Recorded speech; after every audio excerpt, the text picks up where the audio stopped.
All right, Zig on the top. Today on the show, we have Joseph Sieracki, a Cleveland-based comic author. He joins me and my musical partner in crime, Dakota Michael Kroos, in the garage at Sea Level HQ. Dakota, Joe, and I talk all things comics. We dive into the local indie creator-based mentality, the ups and downs that go with that, the writing process, the amount of work it takes to go into researching some of the topics Joe covers in the books he's written, which Joe has 3 published books. Book number 1 is Letter to Joe, published by Top Shelf. Book number 2 is The Life and Death of the Brave Captain SUAVE from Scout Comics, and Ghost of Science Past, published by Humanoids. Available at your local comic shop. And they're all in tradeback except for The Life and Death of the Brave Captain SUAVE. The tradeback comes out on October 25th, but the final order cutoff is September 17th. So, if you want to get a copy in your local comic book store, The Life and Death of the Brave Captain SUAVE, September 17th, final order cutoff. Also, josephsieracki.com has all the information right there. So, Coda, Joe and I chat in my garage, and it's one of the first in-person interviews me and Coda got to do in a long time. A lot of them have been over Zoom or been over call, and so this was really exciting. But what made it even cooler is Joe comes in with comics that he thinks we'd be interested in, not ones that he wrote, just ones he found he thought we would dig, and gives us books. Such a cool and awesome, nice thing to do. And that pure, awesome, real deal dude comes out in his own work. His own work is very captivated. It's very well researched. It's comical. It has heart and soul that just kind of sucks you into the worlds he creates.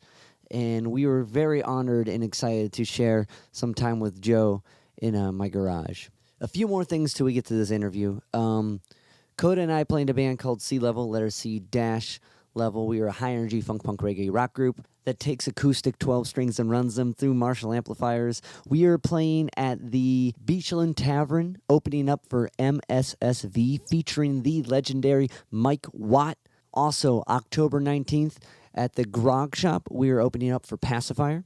These are all Ohio-based venues and shows. So if you're not in Ohio, give us a spin on Spotify or any of the other streaming stuff. It'd be much appreciated. If you enjoy this podcast, if you can like, rate, review, subscribe to the podcast and any of the podcast platforms, it helps me keep talking to cool guests like Joe and sharing insight with you. So here's Coda and I's conversation with Joseph Sieracki. The fair city of Cleveland faces many trials and tribulations, corrupt politicians, gang violence, a river so polluted it burns, and worst of all, just a god-awful professional football team. In these dire times, the city looks to one man as a shining beacon of hope. Joseph Sieracki! That was awesome. How's it going, Joe? It's going great. That is by far the single best introduction I think I've ever gotten on any interview that I've ever done. So thank you very much for that. It's an honor to have you on the podcast, the shining light of Cleveland here. Yeah, thanks so much for joining us in the Sea Level HQ. Yeah, the garage. This is cool. I've never done a local podcast either before, so to meet you guys and actually get to hang out with you, I really appreciate you having me. Cool. Thanks for coming out. Like, this is, like Cody was saying earlier, we haven't got to do too many of these in person, so this is exciting. Yeah. And Cody, I want you to kind of lead in as we're going with these questions, because I feel like I can dive into a lot of things that may skewer that, but I think what Dave's trying to say is he's like, cue up the first question, his interviewing is more philosophical and I'm more direct. Yeah, right. well, because hit it. So anyways, I thought we would start off, I just wanted to kind of tell the story of how I met you and how the interview came about. Yeah. So we first met at Comics Are Go earlier in this year. I think it was probably that March or April. I think it was actually maybe even before that, maybe like August or of last year. Last year, I think. Yeah. Okay, yeah, because it was when the first issue of Captain SUAVE came out. That's when the first issue came out. Okay, so August last year. So you were in Comics Are Go promoting the first issue, and you had a table set up. And I have a personal rule Comics R Go is my local shop that I go to. Shout Which out is to located in, for people who may not be listening, in Ohio. Sheffield, Ohio. Shout out to Eric and Yep. Ed. Eric's a great guy. Yeah, we've talked about them on here before. Me and Dave have actually wrote a theme song Oh, really? for Yeah. Comics R Go. Nice. Two of them. We gave them two. Yep. 2 versions. So anyways, I was at Comics R Go, and I have a personal rule where if anyone comes to the shop and sets up to promote their book, I buy the first issue. No matter how crazy the pitch is, no matter how annoying the person is or weird. And I was all of those things all for sure. of the above. But like I said, I always buy the first issue. It's just a thing. I know it takes a lot out of a person to go do self-promotion like that. I've spent many hours outside of somebody else's gig trying to hand a flyer or a CD out. So just as a respect thing, I always buy the first issue. And of all the times I've done that, Captain Suave was easily the best one I've ever encountered. Dude, that's awesome. Thank you so much. Yeah, and so I got the first issue from you. You gave me the ash can, which was really cool. And I went home, read that. That got me hooked to where I decided I was going to finish the miniseries. Typically what I do when I read a first issue, if I really like it, I'm in. If I'm kind of iffy on it, I'll get the second issue and let that be the deciding factor. But I was in on issue 1. But like what I do with my because I'm a single issue guy. I told you Dave's more of a I want the whole he's, story. he's a trade He's a guy. graphic novel trade waiter, right? Yeah. Trade waiter. I got a term. Yeah, our drummer's like that too. He calls them floppies. It just drives me nuts. I'm like, they're not floppies, but they are. But so each week I go home and I put them in a. I know everyone else that gets single issues does this too. You put them in a stack of like, what's your favorite one? Which one you're going to read first? Summarized at the top. Yeah, so that's what I'm getting at. Is Suave, of course, started on the bottom because I'd never heard of it. That's fair. And issue 2 and issue 3 were kind of like in the middle.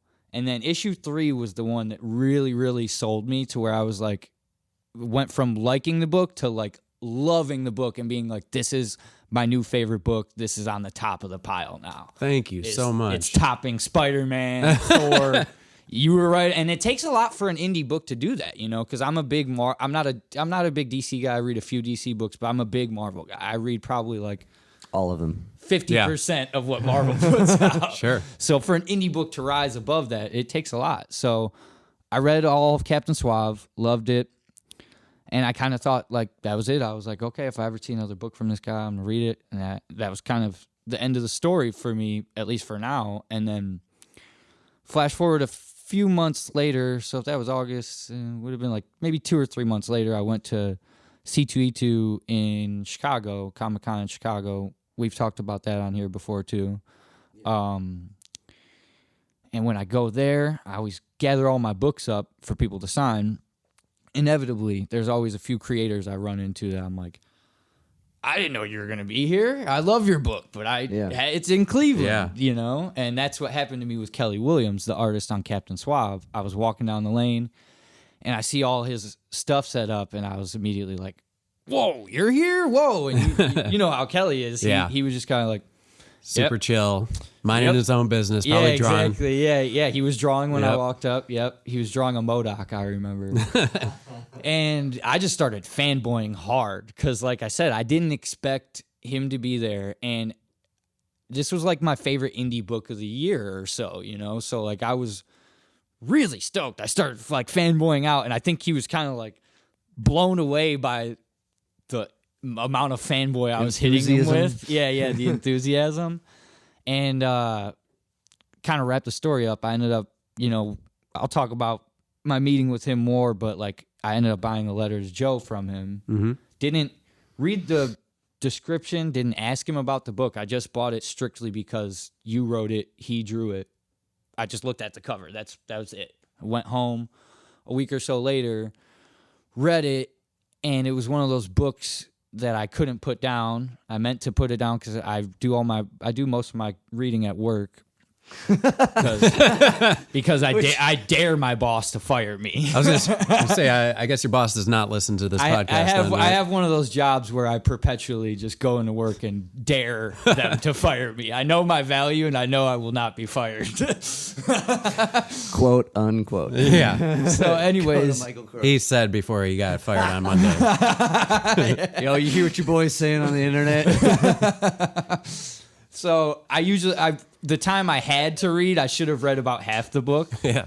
And I ended up just reading the whole thing. I went into work late. Yeah, man. And I went in like teary-eyed and everything. That's about the nicest compliment you could give anyone. Seriously, we should probably just end the podcast right now. But yeah, I went into work and didn't even do work. I went in and immediately wrote an email to you asking you to come on the podcast and telling you I was going to order your other book, Ghosts of Science Past. Yeah. And I really wanted to have a conversation with you because I love everything you wrote, but A Letter to Joe, I think, has a special place in all of your work. One, because it was your first thing you ever wrote. Yeah, that's right. And then two, just because obviously how deeply personal it is, you know? Yeah. So, yeah, I mean, again, thank you so much. That's awesome. Absolutely to hear. And obviously, you guys are both creatives yourself. So how you talked about just always giving people a chance when they're putting themselves out there. I can tell that, you've done that yourself because most people don't think like that, I think, like you see somebody set up with something and most people just kind of don't even look at the person, they just kind of breeze by and go on their way. So that's definitely super cool of you. And I'm glad that you connected with our stuff so much there. So that's awesome to hear.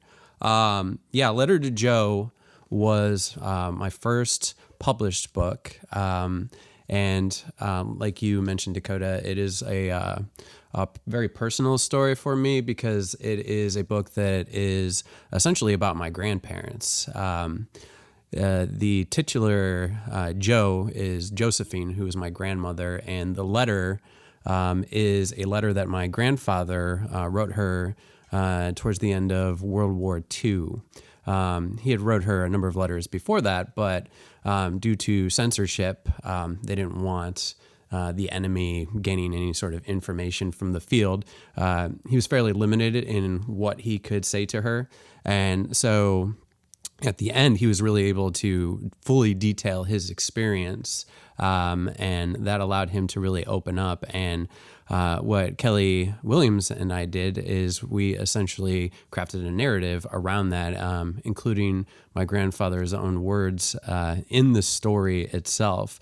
And yeah, that was my first published work, and my first time actually working with Kelly.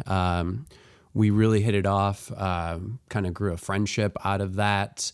We would talk a lot. We would like play games. He's a big gamer. Oh, really? Yeah, big time gamer. And I play games too as well. So we kind of connected on that too, and just started talking about we would definitely like to do another project together. Meanwhile, and I'm writing some other things, but what was unique about Captain Suave is I knew from the start, as soon as I got that idea, this was what Kelly and I were going to do next. So I was able to entirely write that series from the start, collaborating with Kelly and even like picturing the scenes and everything. Like I always had his art 100% in mind. So that was really cool. I didn't know Kelly when I had first written A Letter to Joe. We actually hooked up through an editor, and it just worked out really, really nicely. But this, I mean, I had Kelly in mind from the very start. So I think it really shows in the work, just the massive amount of collaboration that we had on that one.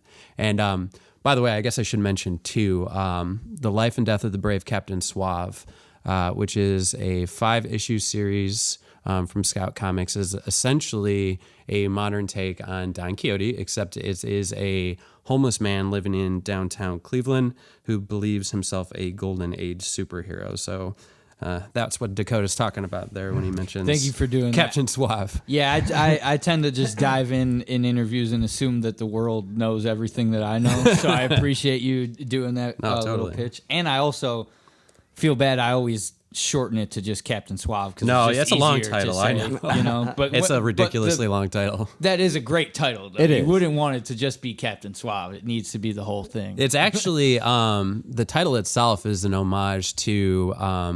So I don't know how familiar you or your listeners would be with Don Quixote, but the Cervantes classic is actually a very metatextual book itself.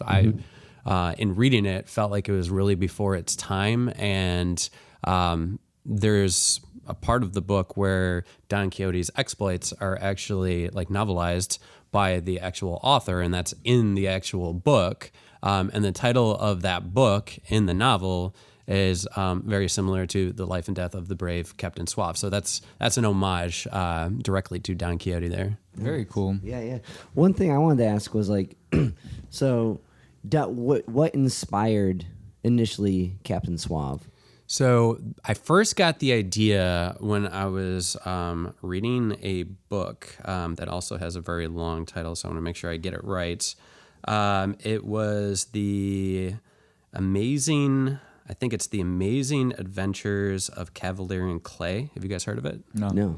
So it's a fictional novel, and it's essentially about two kids who, right around the time that superheroes are starting to take off, like Golden Age comics, they start to develop their own superhero, and it's kind of like a spin on Jerry Siegel and Joe Shuster, the creators of Superman, and a kind of like a novelization of that. So I was reading that, and this idea of a golden age superhero kind of got stuck in my head there, and then I was, I don't know, somewhere along the lines, I got kind of fixated on Don Quixote as well.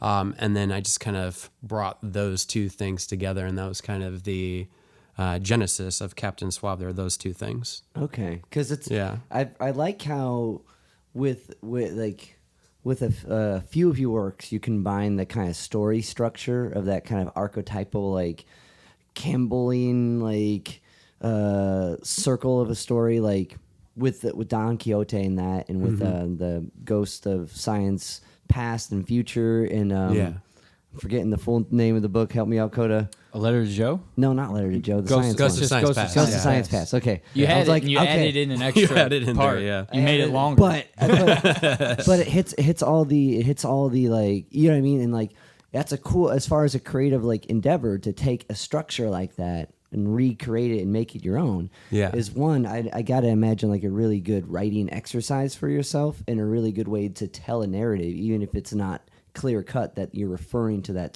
that story within Right. it. Yeah, I'm a big fan of the classics in general. I enjoy reading a lot of classic literature. My wife often makes fun of me for it. She's like, why are you reading that? It's so boring, because she was an English major in I college. was going to say, I thought she had a literature background. Yeah. So she was like, She's like, I know this sucks. she's like, I had to read this. Why are you reading this for fun? I'm like, well, I enjoy it. I really like it. So yeah, that's definitely a big influence for me. And then incorporating some of those things into stories, it feels natural. I mean, I feel like every writer steals a little bit. So if you're going to steal, then steal from the best, right? Right. Well, I mean, any creative endeavor is nodding to what was before, Sure. modding it. Like the idea of stealing anything, I think is like, it's not that. It can only come off the shoulders of giants. Sure. Totally. And like, but so were you always in the, like, when did you get into like writing? Like, the kind of like before even it becomes comic book writing? Were you making comics as a kid? Like, I was a huge comic book fan as a kid. You know, I Were you a Spider-Man fan? I was a big Spider-Man fan. Yeah, that was probably my number one book, actually. I could tell from Captain Suave. The funny thing is too, like I was never able to like sequentially follow stories. I would just grab whatever I could, and When you're a kid, that's how it is. Yeah, that's how it was. Like, I mean, back then, like you used to be able to like they used to have the racks at the grocery store, and you know your mom would be grocery shopping, or even like the gas station. yeah, and you just pick up a random issue here and there. You didn't really know what was going on around it, but it didn't matter. I think one of the first sequential stories I was able to put together was the Carnage story. Maximum Carnage. Yeah. Wow, that's like 42 issues or something crazy. I don't know. Maybe I didn't get all of it, but I remember the guys at the comic book shops were kind of helping me along and trying to get some of those issues. Very cool. Even before that, though, I would say like early elementary school, just reading like Calvin and Hobbes, picking up those like hardbacks from the library, and just diving into those.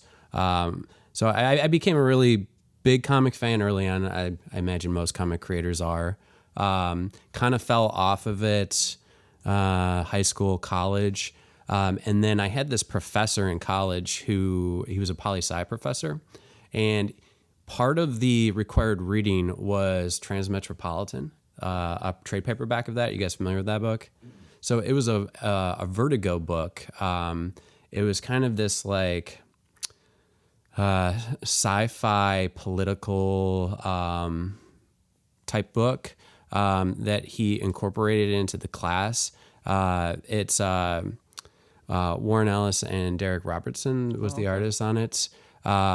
And I hadn't read comics in a while, and it blew my mind. Like, You didn't realize there was that kind of kind of comics. books. Yeah, like I'd never even heard of Vertigo before. So I'm reading this in college and having not read a comic probably since like middle school, and I'm like, wow, I didn't know comics could be like this. So I probably didn't like dive hard back into comics at that point because I'm still in college. I don't have money. There was no comic book shops around there or anything.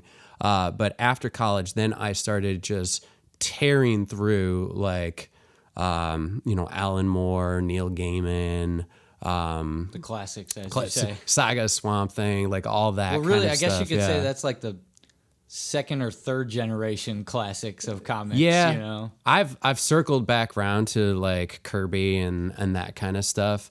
But what really got me back into comics was some of that like late '80s Watchmen and stuff like that, and just going back through that. So really, I've experienced that stuff as I was like early to mid 20s, and then I've just been deep into comics since that.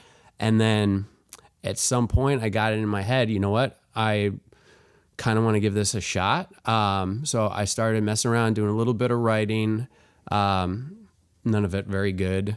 And, talking to some artists. And I quickly realized that if I'm going to invest my time and tell a story, it's got to be something that means something to me. It can't just be some like half-cocked idea that's run of the mill that's just gonna not really have any personal meaning to me.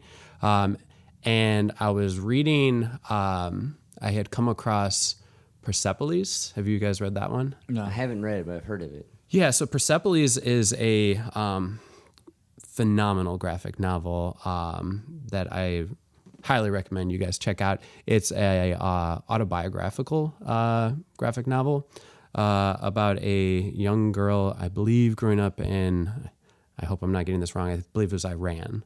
And it also kind of got me thinking along the lines of how you could tell these like personal type stories through the medium.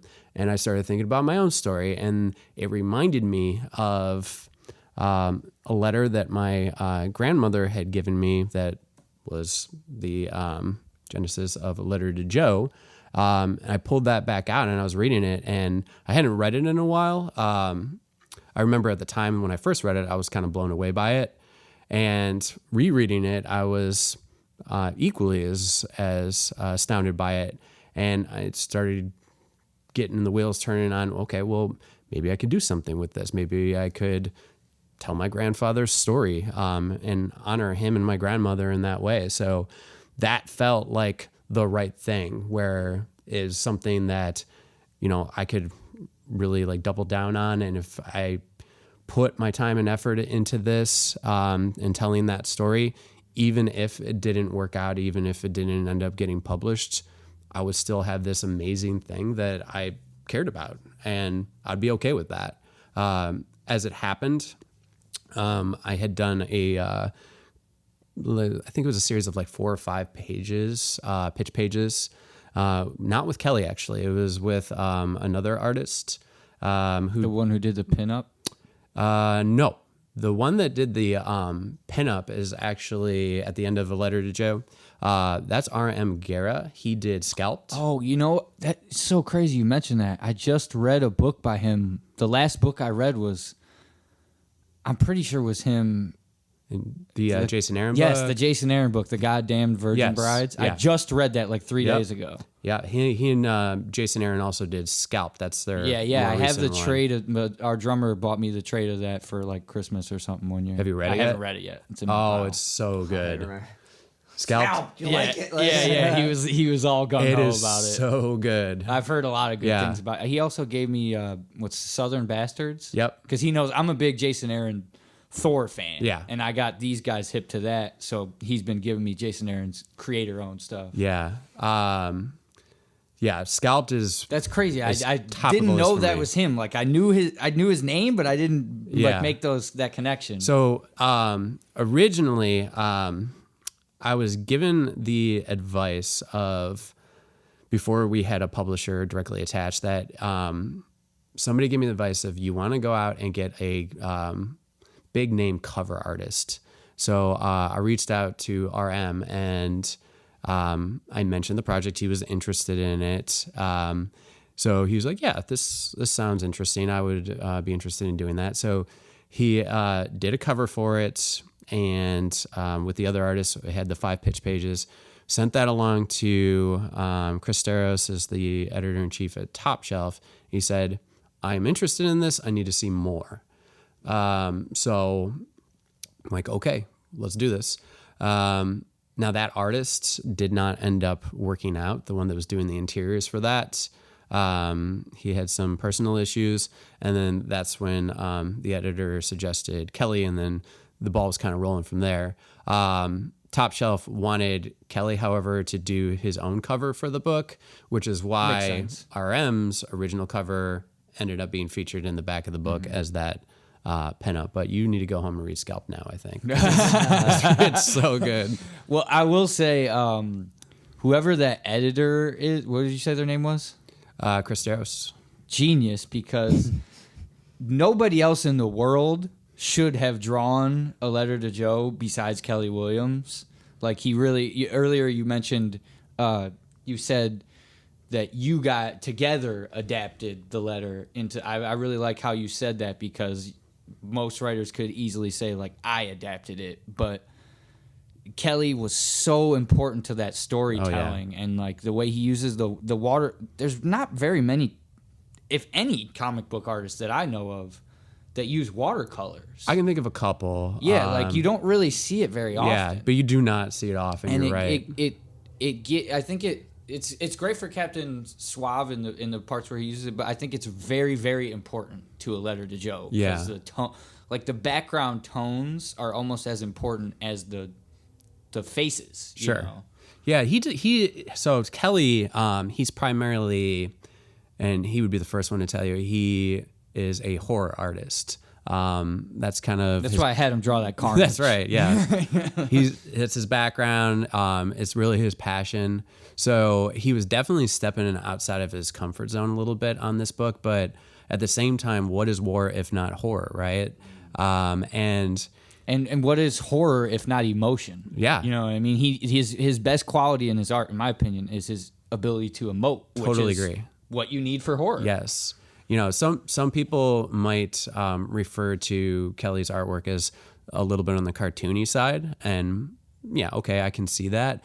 But I think you're hitting the nail on the head. The emotion that he's able to convey in the characters is incredible. And as soon as I saw, he did a like a sample page for it. As soon as I saw that, I was like, yeah, this is the guy.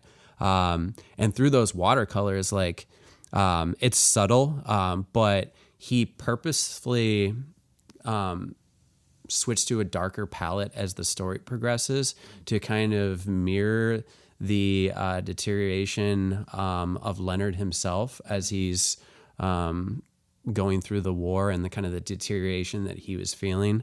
So yeah, I mean, I can't say enough good things about Kelly. He just absolutely killed it. And then on Captain Suave, he does some pretty cool stuff as well. He mixes, and you know this because you've seen and have some original art pages from this.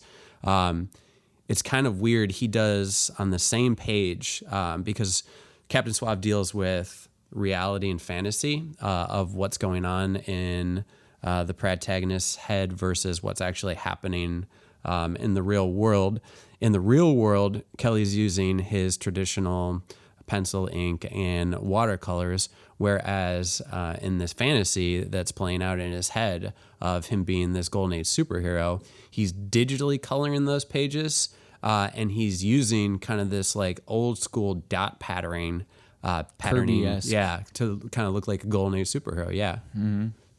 Yeah, it's very cool, especially when you see, like you said, the original art. Like I said about when I met him at C2E2, I flipped through all the pages and I was fanboying out. I started telling him stories about things on the pages, like for example, in issue 1 when they go to the rock hall, Yeah. and he lives in that little nook Yeah. behind the rock hall. That's a very important place to me because I've met so many musicians back there. Oh, yeah. The first concert I ever went to, I was 6 years old. It was at the Rock Hall, and I was seeing the band Stained. I don't know if you remember. Yeah, I remember Stained. Yeah. So we went back to that nook, and I met Stained that night when I was 6 years old at my first concert. I met the first band I saw No way. in Captain Suave's bedroom. So I'm telling all this to Kelly. And I'm like, you draw it so well. You must be from Cleveland. Yeah. And he's like, no. Never been. I'm like, oh, you've been to Cleveland though, right? You draw it so no, never been there. I'm like, what? I know. Oh my God.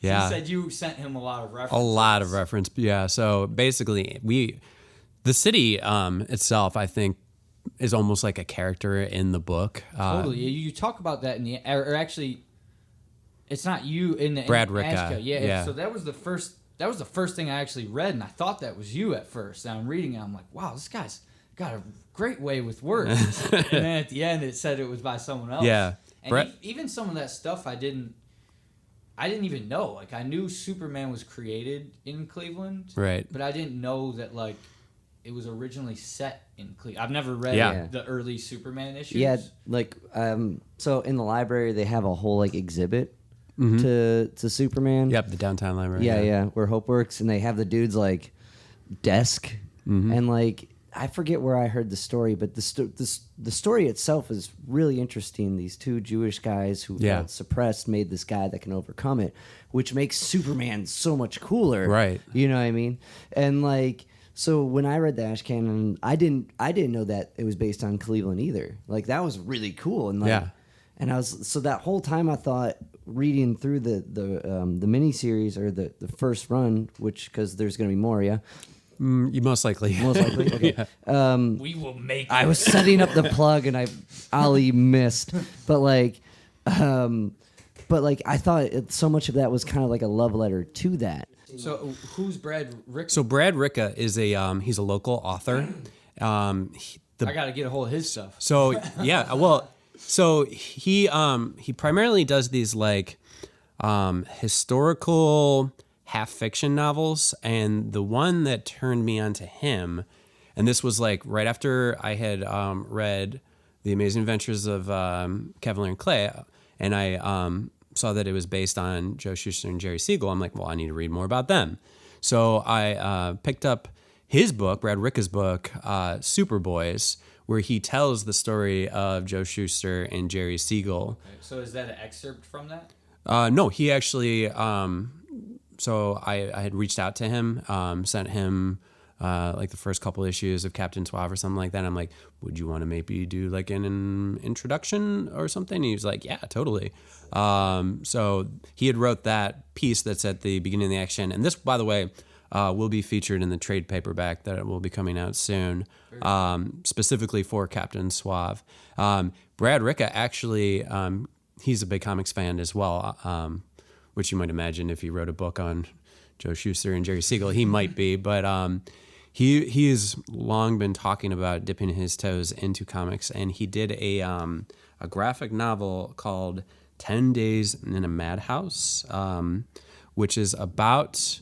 Sounds similar to Captain Suave. No, it's not. Not like this one's an actual. Well, okay, yes, Captain Suave's kind of mad himself, but this is a true story because again, he kind of does these like historical fiction.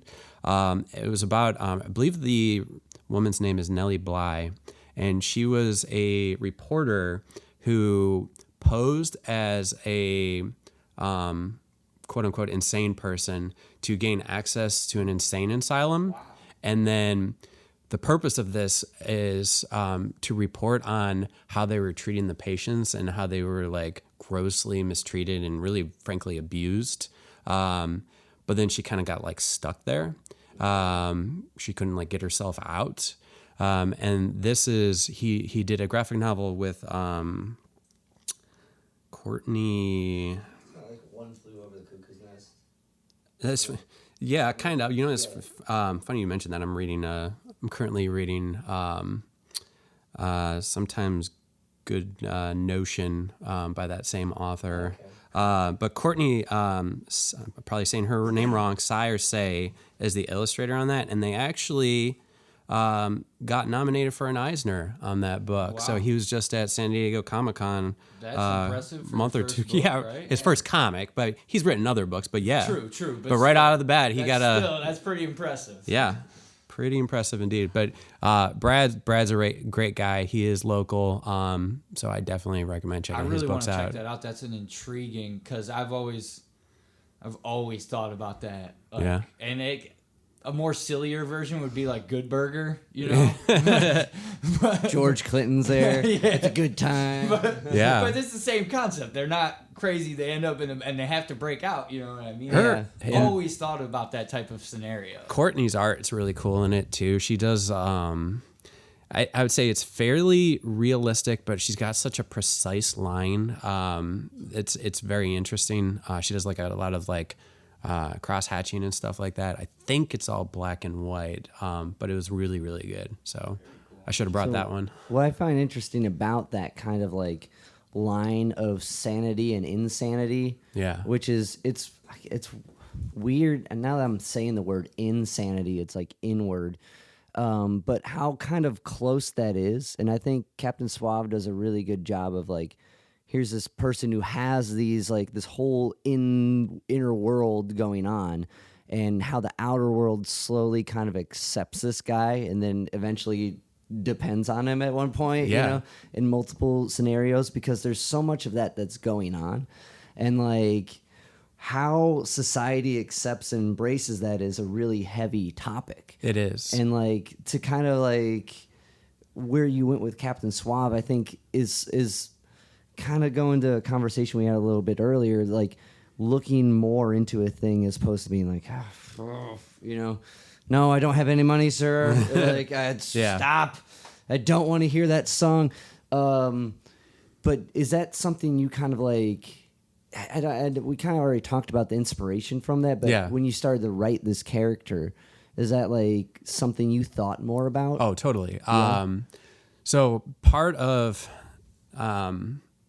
Writing Captain Suave is I started reading a lot of books on homelessness and kind of wrapping my head around poverty and homelessness here in the U.S. and understanding that better because it's not something that I'm super familiar with. And yeah, you know, these people have stories, and kind of like you said, it's so easy just to walk by and not pay any notice. But in our story, Captain Suave, I mean, he's out there and he's ultimately just trying to do good, and more people start to be kind of like pulled into his sphere, and he's not so invisible anymore. So yeah, that's definitely something that that we thought about going in right off the bat, and it was one of the things that I think actually really attracted Kelly to the story and the idea. He was big on that aspect. It's like is it because that's kind of everywhere. Like I work in places, like I do nursing home gigs, so you meet a lot of these people that are kind of in their own thing for a while. Yeah. Or even at the gallery, like people just come in and be like, "There's the dragon," and you're like, "Okay," and like there's like a certain amount of like silliness you just gotta accept, and then you kind of you get more into it and you start to see the person past the fantasy. Yeah. So as part of your process with because if a Letter to Joe was like your first kind of like real script, you felt you had something within you to share, or story, like is part of the process for something like Captain Suave and other novels, like is that research, that diving into multiple like outlets and reading more about different perceptions of all this, is that like a thing to make it that personal? Is that like a process? I found that the more I'm digging into a topic, I can feel that I'm onto something, like with A Letter to Joe, I read countless World War II memoirs. Yeah. I suddenly became that guy, where now that's my persona now. I read World War II, books and memoirs, but I just got deep into that because the thing with Leonard is while he details his story well in his letter. I mean, I actually think he was a very good writer himself, though he never pursued it in any way. The poem is absolutely incredible. We have a poem that he had written while overseas at the back of the book, and then we had another artist, Brett Carville, actually illustrate it. But yeah, he was an excellent writer in his own right, and I think he had those creative bones in him. He just never really pursued them. I think he got a family and had to get a job, as many people do. But yeah, going deep into those World War II memoirs helped me better understand some of the personal interactions that soldiers have with one another, because I've never been in the military myself. And I think this is kind of purposefully, didn't really talk about that in his own letter. I think maybe it was hard for him. So that was part of my research, just better understanding that aspect. For Captain Suave, it was better understanding homelessness and mental illness a little bit. And then with Ghosts of Science Past, which we haven't really talked about much. You already had all that down. Well, I had read Christmas Carol, of course, and the structure of Ghosts of Science Past pretty much follows Dickens's. I don't know if that's a word, Dickens's. Yeah, I'm also a high school science teacher, so in terms of the science, that was good. But I did read a lot of autobiographical books about the scientists in there, particularly some of the lesser known scientists like Ernest Everest Justice is featured in this. He's kind of the forgotten father of genetics. So I didn't really know much about him, but as I read about him, I'm like, he absolutely needs to be in this book. So even that one, although I was familiar with the science itself and the classic Christmas Carol, I had to do some research about the individual scientists. Was it? Well, it's really interesting because like with like that whole like being that World War II guy and finding these things, like, do you like find yourself going down a rabbit hole before you have like a script? Like I'm just reading a bunch of things I'm interested in. Yeah, absolutely. Is there like what's the kind of current So I guess it sparks with the idea. So I'll get a general idea for a topic. Yeah. I'll kind of like write things down in a document of things that I'm thinking about. Not like a structured outline of any sort, but just like story ideas and stuff like that. And then that leads me to other books or research. And then as I'm doing those, I'll take extensive notes, just writing down anything from the books that I feel like I could use, things that I can incorporate into the book. Sometimes that might lead to just like I'll write random dialogue that may fit somewhere, may not fit somewhere, may transform in some way, but could potentially be included somewhere along the lines. And then from there, once I have that, then I start to structure the story, and then I start to get into actual scripting. Okay. Yeah. Because like dialogue's like one of those things that can seem real forced, you Yeah. know? And like they say with writing, it's you want to show, not tell. Sure. And like Especially in comics. right. Well, Yeah. yeah, of course, you know. But to be able to do that, like I think that's such like you have to gain so much insight from that thing if it's not just a direct experience you had to refer to. You have to get all these different sources, and if you're diving back to like World War II or like the streets of Cleveland, like there's certain terms that are thrown around. There's jargon that everyone from there knows, and that's natural. And there's a natural cadence to that.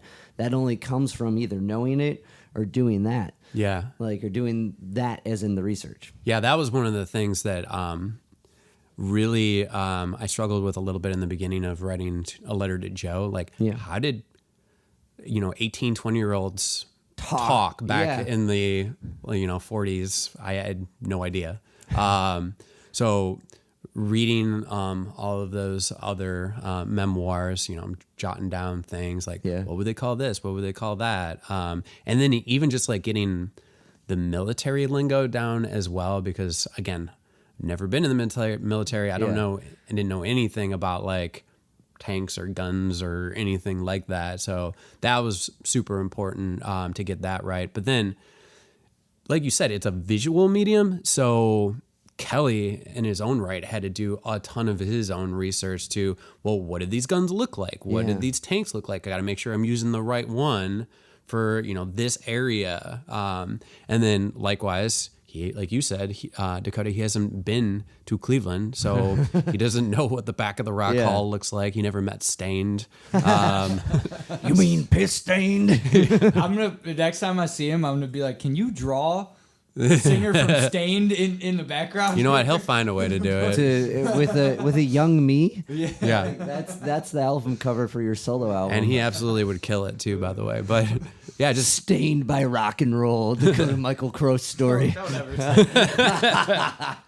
One more question on that. Yeah, and then yeah. I'll turn it over. So out of that research, especially, did you, with the World War II memoirs, did you kind of notice a dimming of the light through these like letters?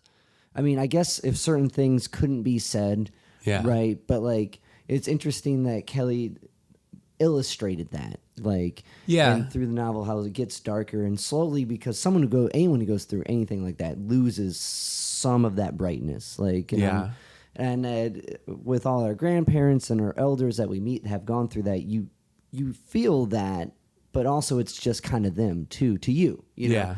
But like through these memoirs, did you kind of see a trend of that? I don't think so necessarily. Not in the ones that I was reading anyway, but it's something that I recognized in my grandfather and in his letter. And it's something that Kelly and I explicitly discussed early on, that how we wanted the tone to kind of gradually change through this story. So no, I don't think I necessarily saw it in other people's writing, but I definitely saw it in my grandfather's. Okay. Yeah.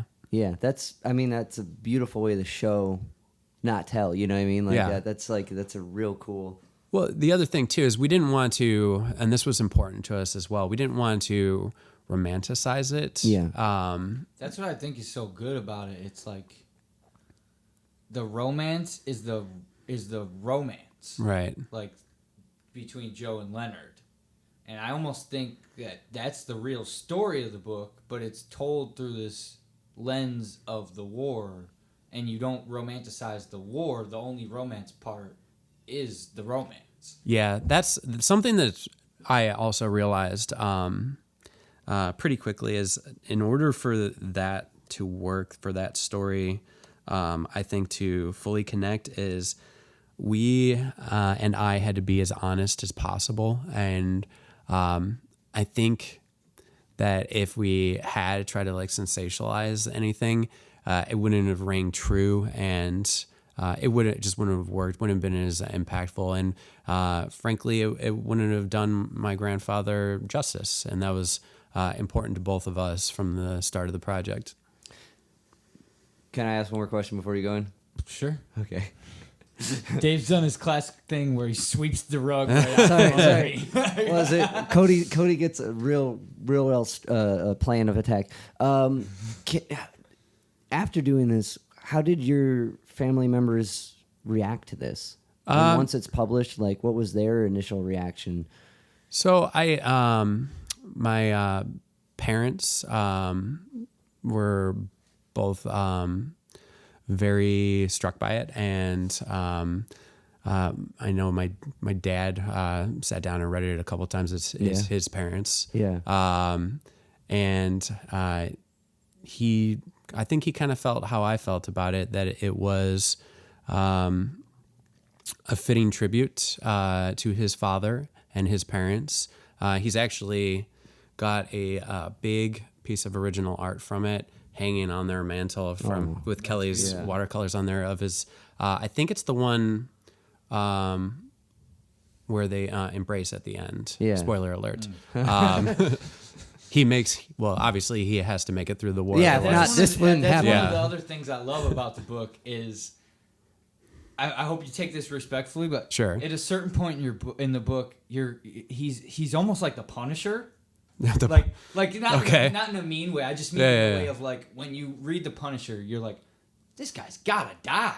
Like how is he not? yeah, You know I what I mean, mean? Like how has he survived this much? This happens. It's just at a certain point you're like taken aback by just how much he's been through in that way, and I think that's what frames the book in a really interesting way because, like you said in the beginning, you know he lives, Right. Because for you to live, I wouldn't be he be has here to if live. he And if he hadn't. You say it in the prologue or the foreword, but even with all that, as you're reading the book, you're kind of just like waiting for that moment. Yeah. You know, like So yeah, I mean, when I was a kid, my grandfather never talked about action whatsoever, and I was fascinated by the fact that he had been in the war. He would allow me to like play with his medals and stuff like that. But I had no idea what he actually did overseas.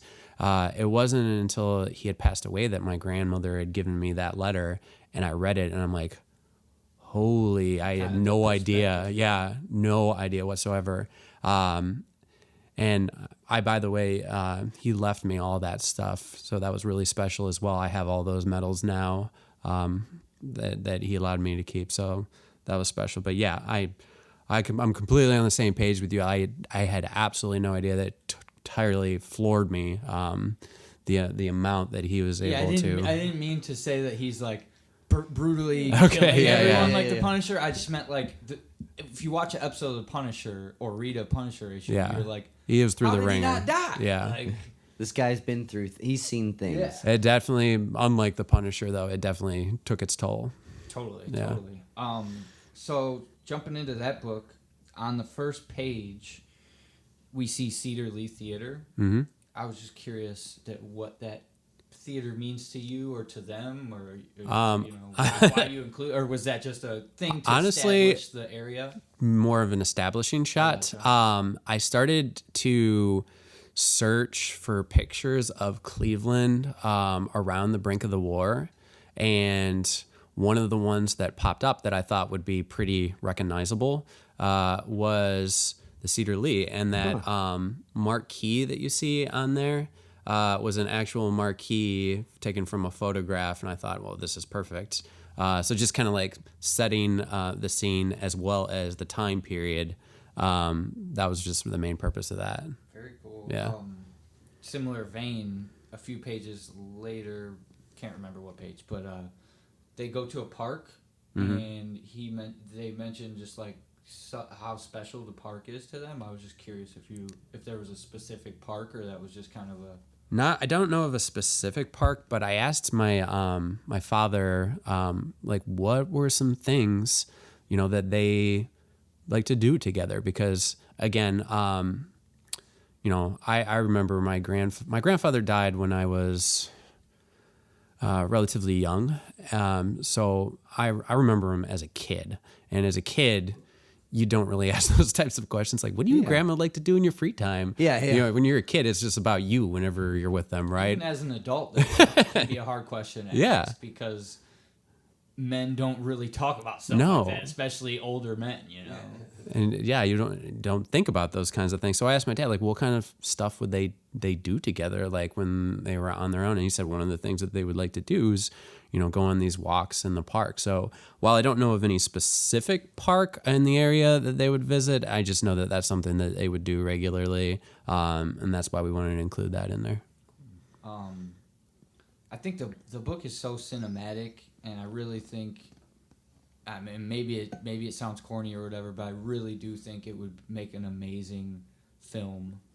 And I'm just curious if you had like a favorite. You mentioned that you were reading crazy amount of World War II novels. I'm sure you had watched some films too. Sure. Do you have like a favorite novel or film from that time period? Okay, so favorite film, maybe Saving Private Ryan.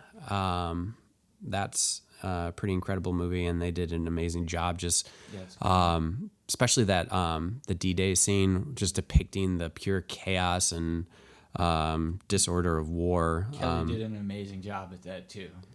And that for me in the book was kind of the moment where it like really hit, where I was like, he has been through everything. Like, yeah, and then in terms of favorite World War II book, maybe The Longest Day by Ryan Cornelius. It's a cool book that shows like lots of different aspects and different sides of war. So it doesn't just focus on the soldiers. It also looks at both sides as well as civilians. Cool. So that's one to check out, I think. Yeah, that was the thing. Like for Captain Suave, it was easy for me to jump in because I've always, one, I'm from Cleveland, and the book it's really focused around Cleveland, and then two, I've always had a passion for helping homeless people, and like you said, just researching the concept of homelessness and kind of just dwelling on like that. So for me, getting into Captain Suave was kind of very easy. Whereas A Letter to Joe, I've never been a fan of war stories. Yeah. My grandpa always made me watch war documentaries when I was a kid, and I've never got same with Ghosts of Science Past too. Science was my worst subject in school. Going into both of those books, I was kind of weary of like, this might not be for me. Yeah. But you do a really amazing job of pulling the reader, especially with Ghosts of Science Past, of pulling the reader in and like kind of establishing that it's not going to be your typical war story. It's not going to be your typical science story. Yeah. Framing it in a unique lens that makes it enticing for the reader, even if it's something you're not really into. Well, thank you. Right, that's a huge compliment. I appreciate that. With Ghosts of Science Past, I mentioned before I'm also a high school science teacher.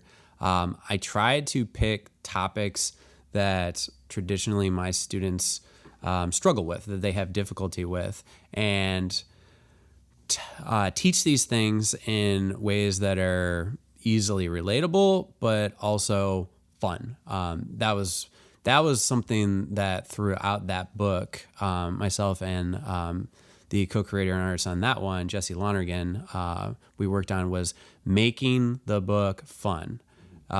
So try to put as many like visual gags and jokes and like story elements to kind of string the reader along. And I figured, hey, if we're doing our job right, people will read this and they'll learn something without necessarily thinking about it. You're just kind of reading the story, right?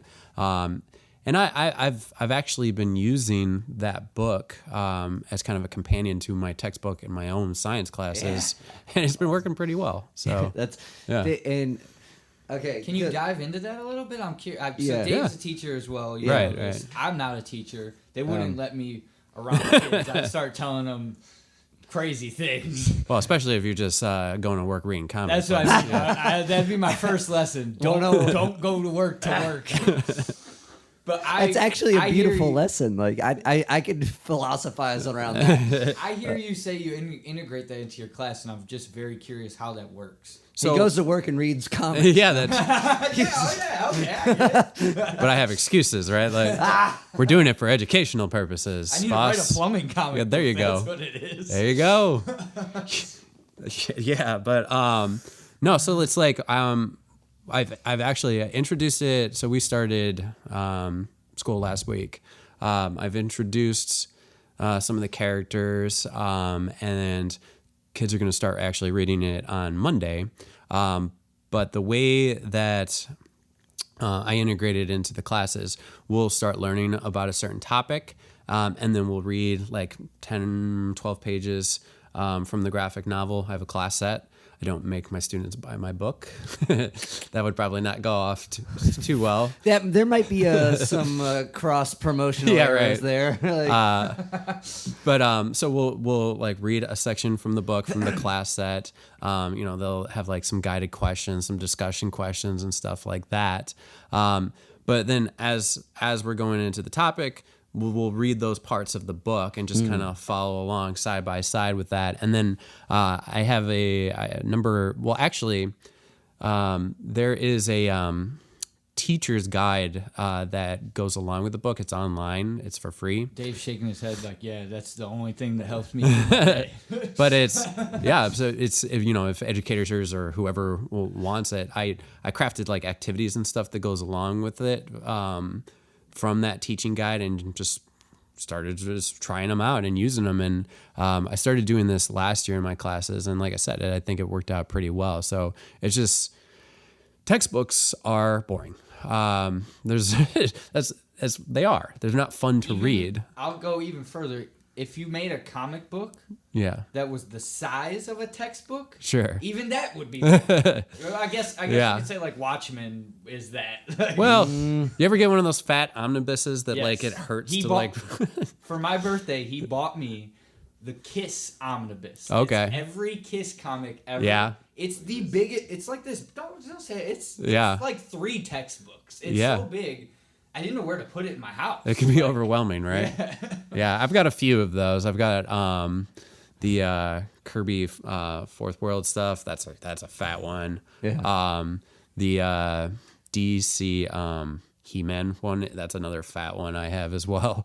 But but the textbooks. I mean, like kids, it's not fun to read. Like you can just see their eyes glossing over. So, by pulling this out, hey, we're gonna read some comics.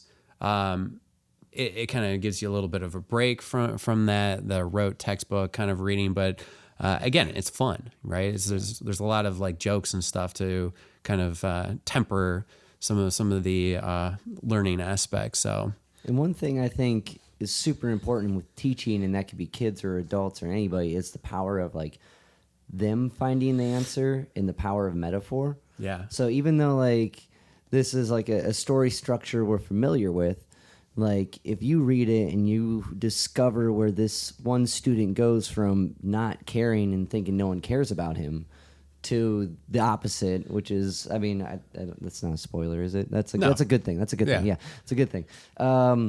To the opposite, right? You're following that metaphor and discovering it for yourself, and that's so cool too. Like, because all my classes are twisted to gauge these children in any way possible. Yeah. It sounds like you need to grab some of those Z2 comics. Yeah. And integrate those into your class. You know what? So obviously, I think comics is a graphic medium, but I think it's been totally underused and utilized as an educational tool. Yeah. Because the way that you read a comic book is entirely different than the way you read a novel or a text or something like that. You're so much more of an active participant in a comic, and your ability to acquisition and acquire the information visually, I don't think can be overstated. I think there is a huge market for comics as an educational resource, and I think for all students at all ranges, it's not just like your lower levels, but everybody can absolutely gain so much from them. So yeah, I would love to see comics used more regularly as an educational tool. Have you heard the series introducing series or introduction series? No. It's like a small. They're like about $10 a book. They're like 200 pages. I don't know why I'm trying to size it up. I feel like we're getting caught up on We're getting caught up in sizes. We talked Yeah. about the Kiss book, and I'm just like, but anyway, they're like little 200-page books, and they like will introduce like a philosophy theory or like a science, but they're not like comic books. Like they're graphic novels, Okay. right? And they kind of show you, and then like the information's good, but visually it's not as like engaged in that way. That's the closest thing I've found to like someone utilizing that that technique to reach people. Yeah. And like and I got a shit ton of those books. Like Yeah. I love them, but also I'm older than kids that don't need the visual like step by step thing, right? Right. I say you still need the visual. I still do, but like, but you know what I mean. So a kid would pick that up and be like, "This is a boring comic," Yeah. you know. But I think that's a really good way to reach kids, and I think that it should be more. Totally agree. Anyway, Cody, sorry. Yeah, we've been bouncing around a little bit, but I had a few more like thoughts or questions on A Letter to Joe. One of my favorite panels is where he paints death on the gun. Oh yeah. Is that Oh yeah. Okay, I know what you're talking about. That was one of the intriguing things in the book. So like as I was reading it, I knew that some of it was fictionalized. I mean, Yeah. you say it in the beginning, but also like you just know that there's no way you knew every detail of Sure. this. Yeah. So when I saw that panel of him naming his gun, or he said in the letter text, he says, "I named my gun Death because it was spitting death a lot, or Right. it spit a lot of death, like Yeah. whatever the specific line was." I read that line and I was like, "That is so badass. There's no way he really wrote that in the letter." And then I got to the end of the book, Yep. and it was in the letter. Yeah, I was like, that was like the most mind-blowing part of the whole book for me, was like that he actually wrote that line and that his gun actually was called Death. Yeah. Like, Yeah, it's a pretty metal thing to do right there.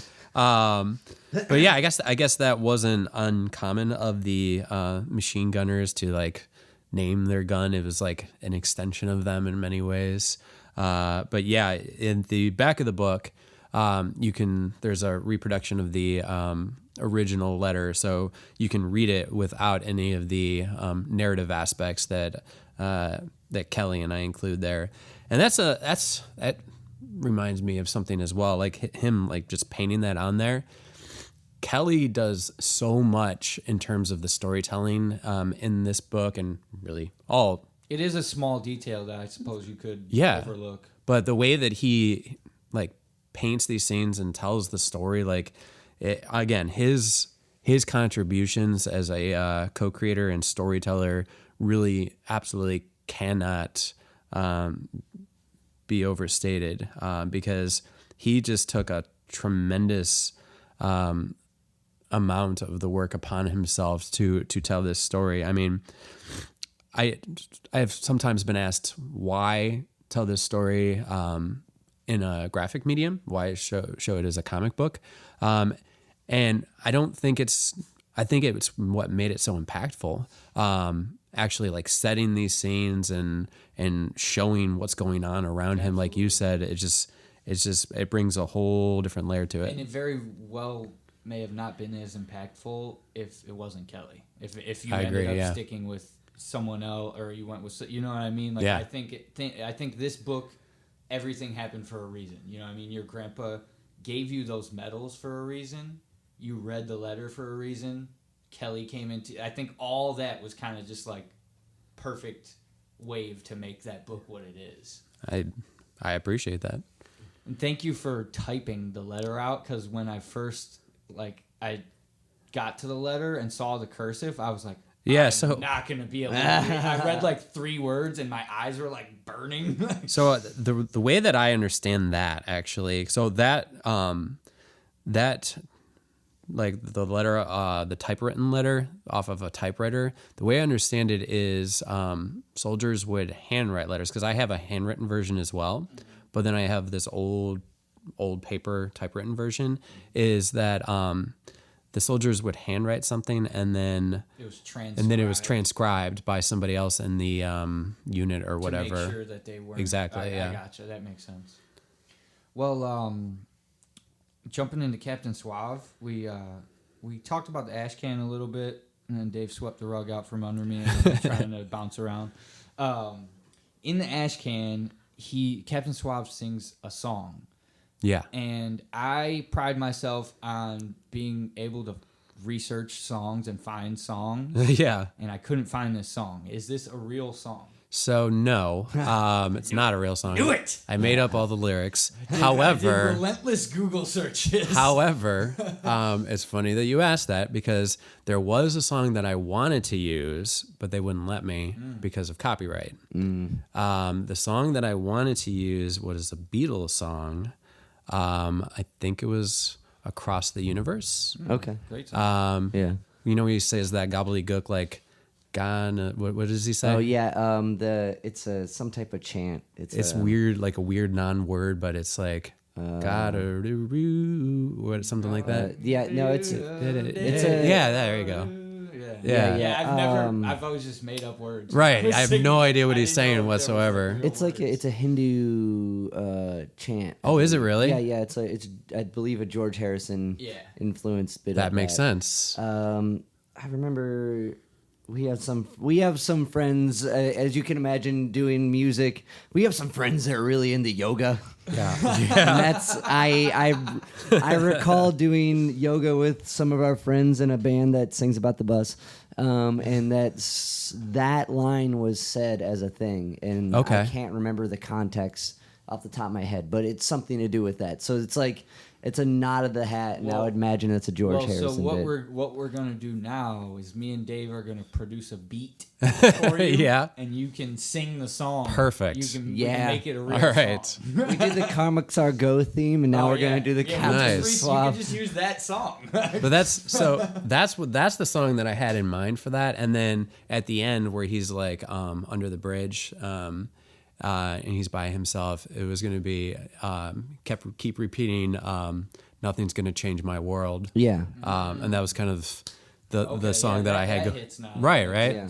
But they would not let me use that. I thought about just being a bit of Jagaru Deva. There you Came go. ahead. There you There you go. go. Yeah. Sorry. Changing some words. Well, I basically took the structure of the song and then just started putting my own things in there, That's what we do. that kind of fit with that general theme in there. And then I thought I might be funny to be a smartass, because they said you can use you can reference the song, but you can't directly write down the lyrics on there. So I was going to put an editor's note in there, to be listened and sung to the tune of the Beatles That across would have the been very funny, because I love all your editors. Yeah. So, but for some, I don't know, for whatever reason, I didn't think they would let that fly, but wasn't able to include that in there. But for your listeners, should you obtain the ash can or in the trade paperback, which the ash can will be reproduced in there, please listen to the Beatles Across the Universe while listening to my reading my terrible lyrics. You heard it here. Editor's note. Yeah. Your life. So, jumping into the first issue of Captain Suave and the character of him, he has all these, I guess you would call it like suavisms. Like one of my favorite ones I have written down is I exist between the worlds of nothing and everything. Or like right now, my Facebook profile picture, I have the quote, let me see. In a world gone mad, the craziest of men is king. Yeah. Do you have a favorite suavism? Oh man, I don't know. Or is there maybe one that didn't make the book that you I think of? definitely have a whole bunch of dialogue that did not make the book. He often speaks in very like alliteratively, kind of try to play off of that like campy kind of Adam West type Batman, with a lot of like the words starting with like the same letters and rhyming and things like that. So that was definitely a lot of fun in writing him. But then, like you said, then there's also, he'll slip from this like goofiness to these moments of like lucidity where he says sometimes very real things and Beautiful things. I wasn't gonna go that far because I wrote them and that would be weird for me to say that, but serious things. So he bounces back and forth between that, and that often confounds a lot of the characters, particularly Stanley, around him. Of what is this guy? You can't really like pinhole him into this one thing. Which again, going back to what you were talking about at the beginning, that was important part to just show these different sides of this character. What would you say is in his magic elixir? Can you let us behind the scenes? So we God. can do like a that how-to scene- TikTok of how to make I wouldn't recommend Captain it. Suave's magic elixir. It makes, for some reason, he's able to stomach it. This is a reference to issue 2, but unfortunately, Stanley has a violently ill reaction to it. And if you've ever wanted to see Kelly Williams drop vomit, then issue 2 is definitely for you. Kelly told me two of his favorite, or he said his favorite thing to draw in the book. I believe it's like at the very end. Yeah, it's like one of the last pages when he grab. I'm not gonna spoil too much, but he grabs a concrete nun. There's like, and there's a scene where he grabs it, and there's a blurb that just says "nun grab." Yes. And Kelly said that was his favorite part of the book. Kelly is hilarious. There's a part in that issue where Captain Suave believes that these two gentlemen carrying a statue is some nefarious gentleman taking away a damsel or a nun. And I believe I had written it as something along the lines of he kicks them and like saves her or something like that. You didn't put the words "nun." No, grab that's in all the Kelly. script. And he sent me the he'll often send me like thumbnails of like him sketching it out, and then I can provide feedback and things like that. Like, well, maybe you want to include this, or maybe you want to pull out a little bit or whatever. But with that one, as a joke, he put the nun grab in there, and he's like, "Don't worry, it's not going to really be there." Like, I'm like, "Nope, that's definitely we're keeping that because that is hilarious." That's funny, you don't see a action sound effect. A sound effect is nun grab very often in a comic. He said So his other favorite thing to draw was when Champ was pooping behind the bush. Yeah. he was like ecstatic telling me about drawing that scene. yeah, that was a fun scene. That's from issue 3. It was about that time where I started thinking, are we going too far off the rails on this book? But that's that's what I love about the book so much. And I told Kelly this when we spoke. I might have told you this before, but it's this beautifully perfect blend of comedy and emotion. Because to tell a story about a homeless person, you have to be diving into some emotional parts. but it's at the heart, it really is a comedy book. And so these two things that aren't really supposed to go together sit perfectly together throughout the whole book. And it's like a amazingly done thing you did. I appreciate that. It was definitely a line to be walked throughout. Like this, like in issue 3, this like the scene where he's crying in his sleep, Yeah. or even like the final page, which kind of shows his origin. I think that's like the heart of the emotion, like we were talking about earlier. Like these people, they have stories, and it's not just a person you drive past that's just there. Every single one of them has a deep story. It's probably crazier than anything you've been through. Yeah.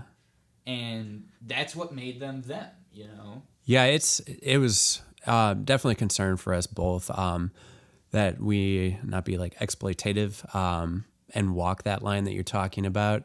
We get in a lot of the backstory and character stuff in 3 and 4, really. And actually, SUAVE's backstory is similar to an actual case study of a homeless person that I had read about in one of those books that I was researching. So lending that bit of reality to it, I think, And helped. him and Stanley kind of have a similar story too, where they're both,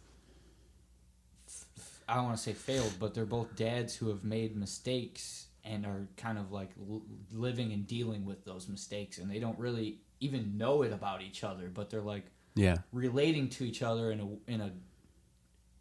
way that they don't even know. It's like it's a really deep, subtle things, because in this same issue where you make me like tear jerk, you have one of my favorite comedy bits when he goes up to the people who are picking up trash, doing community service, and he asks them each what they did to get there, and the one guy says, "I was just providing a momentary relief for people," and they're like, "You were a pimp, don't make that sound." That's what I laughed so hard when I first read that, and then at the end of the issue, almost cried. Like it's issue 3, I think, is the shining star of the whole book. Not trying to pick her point, but No, yeah, like totally. I said, that was the one that made me realize, like, wow, you really can tell a story with so much emotion, so much comedy, and neither of them take away from each other. I appreciate that. Thank you.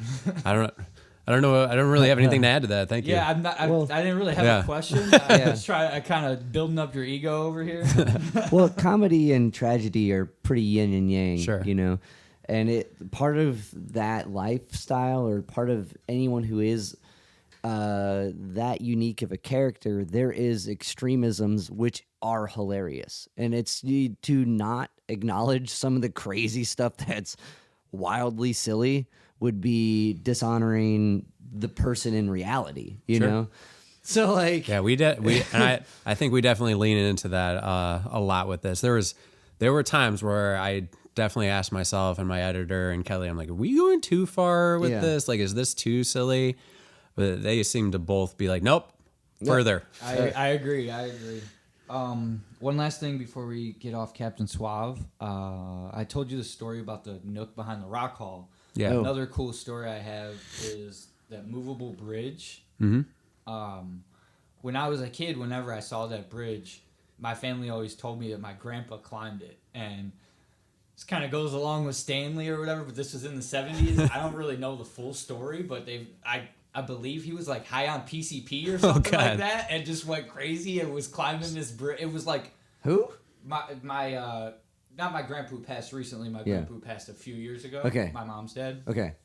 So when I saw that bridge, I freaked out. I showed it to my mom and everything, and like that's what I love about the book. I told you one of the things I love about the book. I told you when I read it, because you put these maps at the beginning of the book, which is such a cool feature. So it physically shows his journey, their journey, as they go through the book. And I was able to, as a Clevelander, physically go to these general areas. I don't know if I was on like the same street Yeah, or right. whatever, but when I could see like, okay, he's by the rock hall. Okay, he's by like the flats, you know, and I was able to read the issues in the area Yeah. he was in.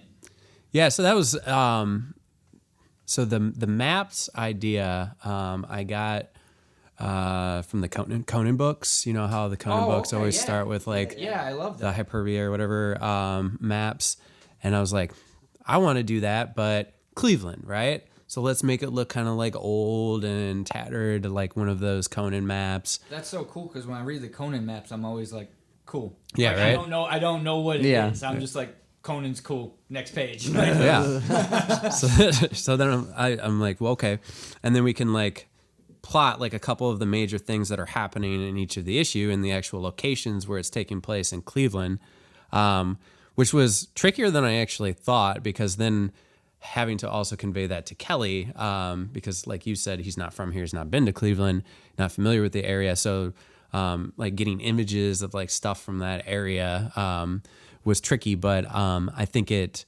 definitely acts to kind of like set what's happening in that story, and then we'll definitely include all of those in the trade paperback as well at the beginning of each transitional issue, because I do think that's a fun part of the book there to see all that. I think that's important in trades too, to have a transition. I kind of hate when they take It's just all together, yeah. That annoys me. Like, I'm a single issue reader, so maybe it's just like I don't know where to stop. If I'm reading a trade, I want to stop at the end of an issue. You know? Right. You want to know where the breaks are, yeah. Exactly. So jumping into Ghost of Science Past, I don't have too much super detailed stuff, but it was one of the things that intrigued me was the first two books I read were set in Cleveland. This one was not. Yeah. I was curious if that's just because you planned it to possibly be in classrooms. You know what? I thought initially about setting it in Cleveland, just because I don't know. I like Cleveland is my home. One of my favorite writers, Donny Cates. He's from Austin, Texas, and he does that with all of his. Every one of his creator-owned books is set in Austin, Texas. And I always thought that was kind of a cool just nod to him. Sure. It makes it personal no matter what. Right, You know? and frankly, it makes it a little bit easier to write because you're familiar with the area. So especially, a book like SUAVE, where the city is so integral to the story itself, you need to be familiar with the city to hit those certain landmarks as part of the plot points. But with Ghost of Science Past, though I initially thought about making it set in Cleveland, I ultimately decided against it. Because I wanted, if a kid's picking this up, I wanted it to be as relatable as possible to that kid so that they can picture themselves in their lives. And so I didn't want to set it in any one city because then maybe they can imagine that it's their hometown or whatever. That's kind of what I figured. Yeah.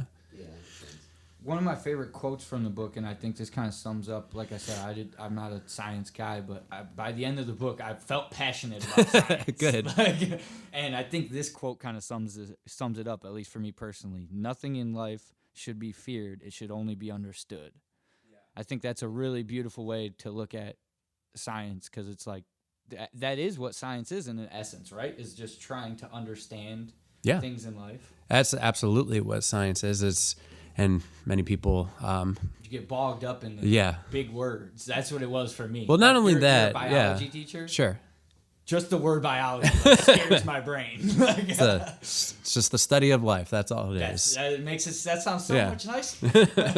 But also so much more encompassing. Like, oh God. But it's like with instruments. It's like you say sweep picking. That sounds intimidating. But if you just say like he's just playing the notes in a downward, you know what I mean? Yeah. There's nicer ways to describe things, and I just thought that was a good. Yeah. Oh no, I'm already intimidated by the term sweep picking. Right. I don't even like to use a pick or a broom. I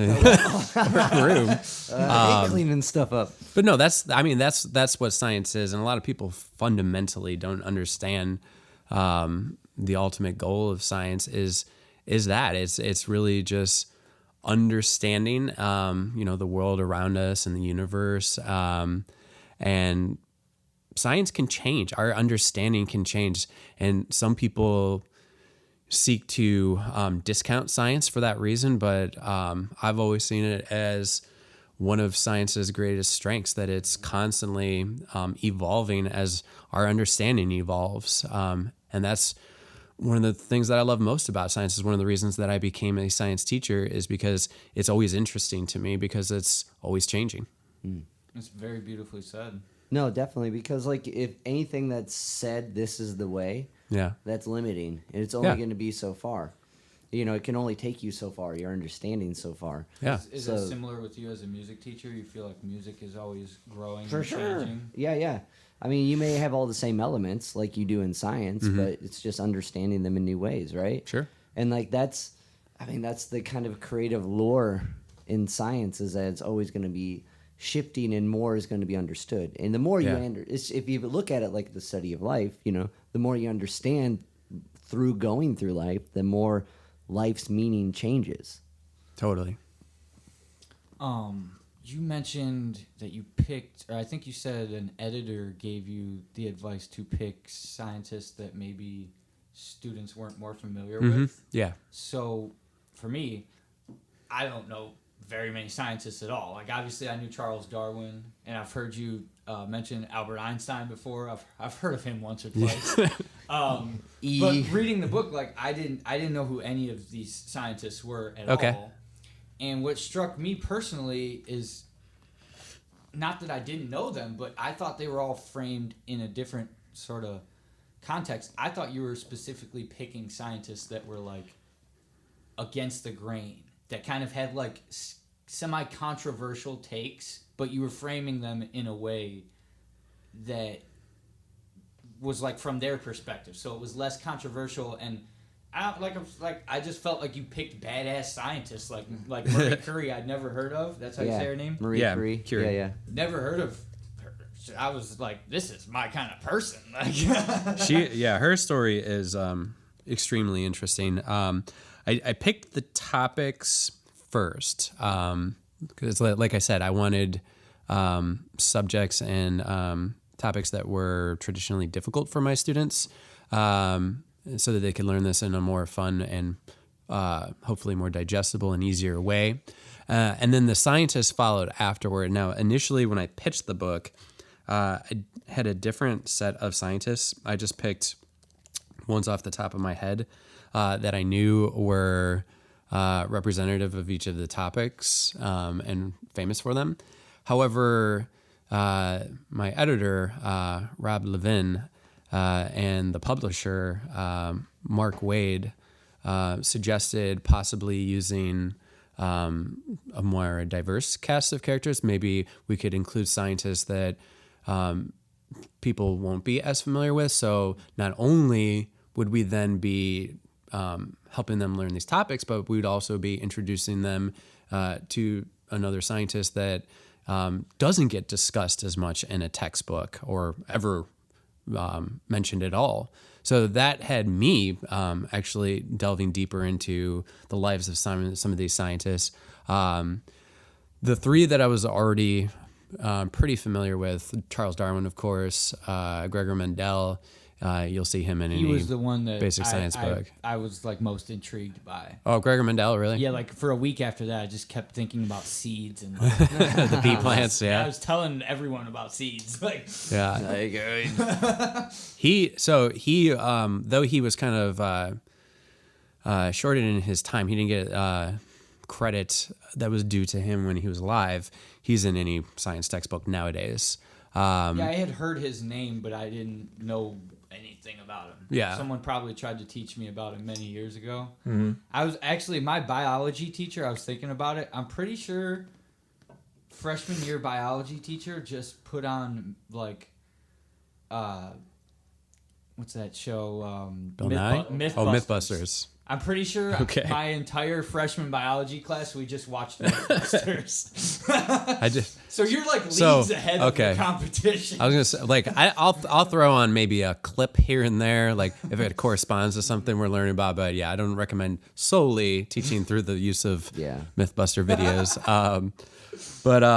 It's good to visualize a thing. You Sure, know, yeah. You know. No, And- he would pop it on and then sit in his chair and just Yeah. It was like the whole class. Yeah, he may not want to teach anymore. And then, you know what? That honestly, that's something that the book semi addresses as well. You're going to have good teachers and you're going to have bad teachers throughout your life. You know, Dave being a bad one, you being a good one. I doubt that very much. This is normal. This is normal. But yeah, like Marie Curie, she's another scientist that faced a lot of adversity throughout her life. She's fairly well known, but Ernest Everest Jess and Chin Wu, I was not as personally familiar with at all, and I had to do a lot of research and reading, and reading Ernest Everest Jess' biography in particular struck me, and then I was like, oh yeah, we got to include him in there. But yeah, it was kind of a concerted effort there to not only pair the topic, but with the right scientists as well. Marie Curie's like life, as much of a struggle as it was, how she describes seeing the radium and stuff glow in the dark and like sounds magical. Yes, like part of her tale is like to be on that journey. You're like, I don't know. I liked her narrative. Yeah, and it ultimately killed her. Yeah, which magic comes with a price. Yeah, it's badass. That's what I read. She was so. I was like, whoa, this is what scientists are. Like, well, and the whole radium girls thing from, But I also like in the book. It's not her main focus, isn't that her character in it, which I thought was cool. Yeah, I mean to put it on a level that you guys can relate to. Back in the day, scientists were like rock stars. Like those were like the famous. So were magicians too. Yeah, right. Going back to you mentioned magic. Yes. You know, like Killing you, magic kills you. Like some of the magicians that died doing magic were the most famous people in the world at the time that they died. Houdini. No. Like there was a magician more famous than Houdini at the time. I can't think of his name. I watched like a video. He's so magic, his name disappeared from your mind. Yeah. He was like more popular than him at the time he died. And he did this huge trick in front of like the biggest audience ever assembled at the time, and he died in it. Like the building caught on fire and collapsed around him or something. And like then they dug the building up years later and found a body and found out that it wasn't his body, it was his stuntman's body. So they never ended up finding the guy's body. And I feel so foolish because I don't know the guy's name, but... it reminds me of the movie The Prestige. You guys seen that? Wait, Jim Carrey? Hugh Jackman, actually. Hugh Jackman and Christian Bale. Yeah. Yeah, it's a cool movie where it kind of walks the line between...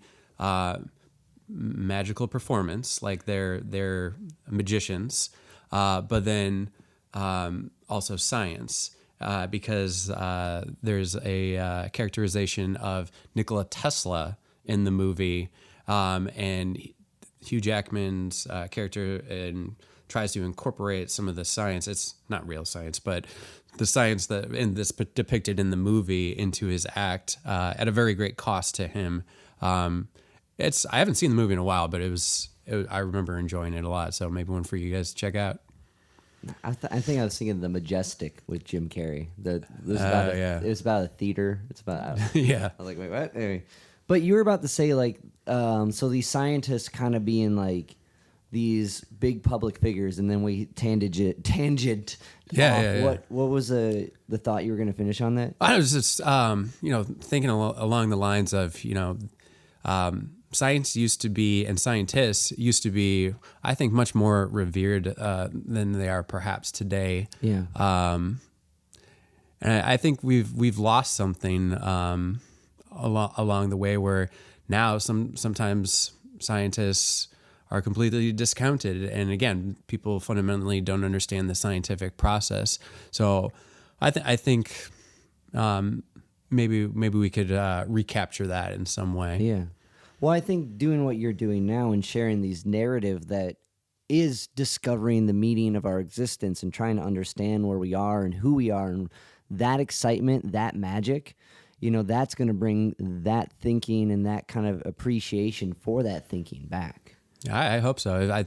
I think science should definitely be the new rock and roll here going forward.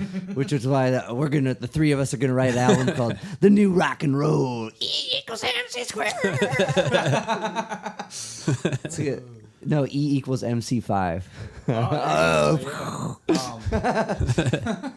Do you have anything else? I have 2 wrap up questions. Yeah. Okay. Let's hit those. Sounds good. Let's hit those. Well, first of all, appreciate all the flexibility for making this happen and being here. Yeah, thank you so much. I appreciate you guys having me. Totally. For our listeners who don't know, I was deathly sick when we were supposed to talk a few weeks ago, and Joe's been very respectful and helpful rescheduling and Hung out in my garage for like 2 hours already. Yeah. Let's do the plug right now too. Okay. So Coming up, the Captain Suave trade paperback, the final order cutoff. So that means for your listeners, this is the date by which you want to tell your local comic book shop that you'd like them to order the Captain Suave trade, and that includes the first 5 issues, the ash can, and a bunch of other extras in there. I think it's like 140 some pages. Final order cutoff date is September 17th, and it should be in shops on October 25th. Okay, Awesome. So even if you miss the final order cutoff, hopefully you can still get your shops to get you that. And yeah, we do. You alluded to this earlier. There is another 5 issues of Captain Suave written. And that ends the story. It's 2 5-issue story arcs, 10 issues in total, and the story has an ending. It's just right now Kelly's very, very busy doing some other projects. So we definitely at some point are going to return to Captain Suave and finish his story. what games do you and Kelly play? I meant to ask that Yeah, I was earlier. gonna ask earlier, Totally too. forgot. So Me and Dave are the opposite of gamers. okay. So initially we were playing things like just playing like Call of Duty Zombies. Okay. Zombies is fun. Survival Zombies. We started playing some like Elden Ring together. Okay. Yeah, my cousin says that's the greatest game of all It's time. great, but it's so hard. It's like he helped me immensely in the game. Like he took me to this like back way of this dragon where we could just like kill the dragon and score me a bunch of like experience points without actually directly having to fight it. Like he's better at games than I am. But yeah, those are some games that we play. He plays a ton of games. We played the Evil Dead game a little bit. More into horror games. Yeah. I'm picking up on a trend here. No. Anything horror, man. Like I know he's looking forward to the there's a Texas Chainsaw game coming out here, yeah, and he's a that'd be sick. huge Yeah. Texas Chainsaw fan. But hit those questions, homie. So yeah, when I was reading, so you use a technique in a letter to Joe that is one of my favorite techniques in comic books, and I think it's really underutilized. And you do it in an interesting way, where you have a song playing in the background. Yeah. So as you're reading, you see the words to "I'll Be Seeing You" by Billie Holiday. Yeah. In the background of the book, so you're almost scoring the comic in a way. Yeah.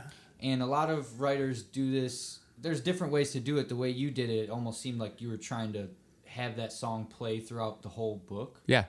So whenever I notice something like that, I do it. Like I put the song on. Like I told you, I research. If I see a lyric in a comic and I don't know the song, I type in the lyric and I will relentlessly try to find that song so I can play it while I'm reading the book. And I did that with this song, but as you probably know, the song is about 2 minutes and 30 seconds long. And Yeah. it's going to take you more than that to Yeah. read the book, hopefully.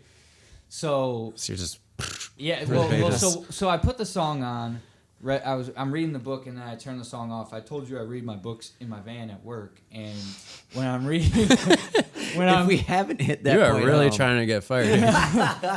my work's address is 3619. McDonald's at But yeah, so I listen to the radio station 91.1 WRUW while I read, which is the greatest radio station of all in time. the world. Nice. That wasn't a plug. Yeah.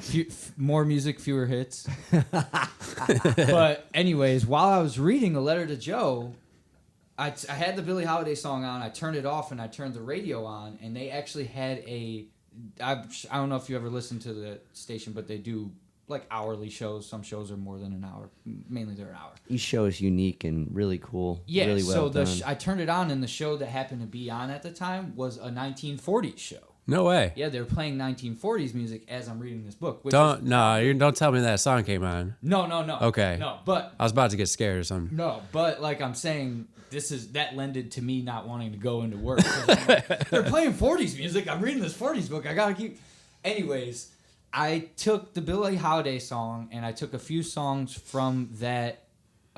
Dave's laughing because I do this type of crazy stuff. No, I'm I took laughing a at you. few songs from that radio program, and I also researched a few moments in the book, like when they go and see that movie. Yeah. And I took a few songs from that movie, and I made a playlist No way. called Joe. So I'll Oh, you gotta share that with me. yeah, I'll share it with you. And I reread the book the other day, and it was just about perfect length for the book. That's so it rad. was like 3 minutes more I might have needed, you know. One more song. And, That's- well, the final song on it, most of the songs are all like, I tried to keep it like that time period, Yeah. you know, in that mood. But then the last two songs, I kind of went off the rails. And the last song is called Josephine. It's by a band called Dispatch.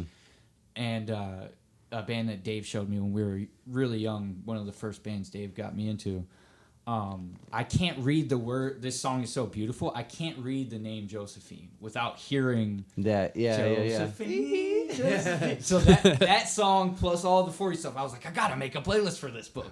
So when we get done, I'll send you the playlist. Dude, that's legit like the coolest thing I think anybody's ever told me. So yeah, I need to have I'm that. glad you're not creeped out. by No, it, that's 'cause awesome. I've done this for people before that have been creeped out.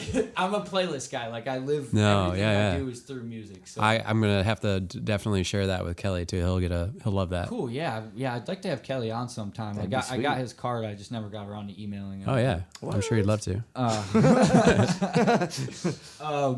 Just so- you email him tomorrow, and then about a year later, Yeah, a you'll year have him on later here. he'll be here in the garage. There you He go. can finally see Cleveland. Yeah, I mean, like, this is great. I'm glad I came to this part of Cleveland. You know, so if you do have any local listeners, he's talking about maybe coming here around the time that the trade comes out. So he might be making a visit here. Very cool. Well, October 25th, go pick up the trade. Yeah.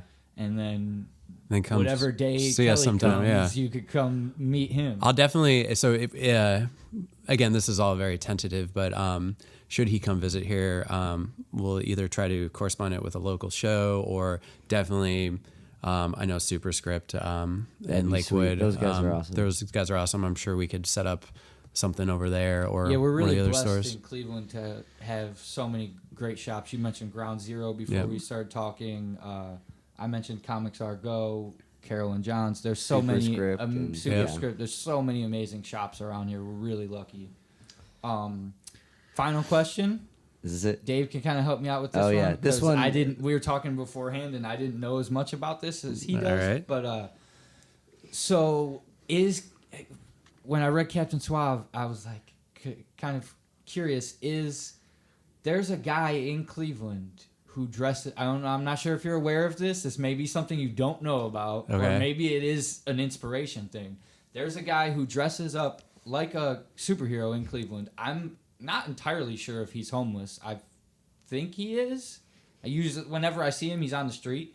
All He right. plays guitar and wears a superhero. He's got a costume. white beard. He's got You're white. not familiar with this guy? I am zero knowledge of this whatsoever. That's so awesome because Yeah. he is not exactly like Captain Suave, but eerily similar to Captain Really? Suave. Yes. Okay. I mean, he's not. I don't know him personally. I don't Yeah, know yeah, yeah. his if he's mad enough to be the king of the He madmen. looks. Now I need to Like find him. Where does he hang out? I've seen him at Edgewater a few times, but Okay. Dave, I was telling Dave about this, and Dave said that he brought him. He was like, "You don't remember that time he came into our gig?" And I was like, "Buddy, I would remember that." So he would walk around with his guitar and be like, "You want to hear a song?" And then like, Yeah. he's slinging his CD and like, I remember picking his brain a little bit and like he was like, "Well, I always wanted to be a superhero and I wanted to do that with my music or something." It was like a very like on the point, like Yeah. kind of like Dodoy philosophy, like but like he would go around Tremont a lot, and we were Okay. playing at a venue called the Coda, and I swore it was a us gig, but it wasn't. And Cody loves the Coda because of the Coda. Yeah. So you're like, "What's up, Coda?" And he's like, "Ah." And the venue's like, "Yeah." And like, it's a great 2 hours. Yeah. But I was playing a gig there, and he was outside playing. And I don't know, I like to include people. So I'm like, "Hey, you want to come play a tune or two in between this other band?" And he's like, "Okay." And like, I remember he played a tune or two, and he had his like lunchbox. No kidding. Yeah. All right, I'm officially on the lookout.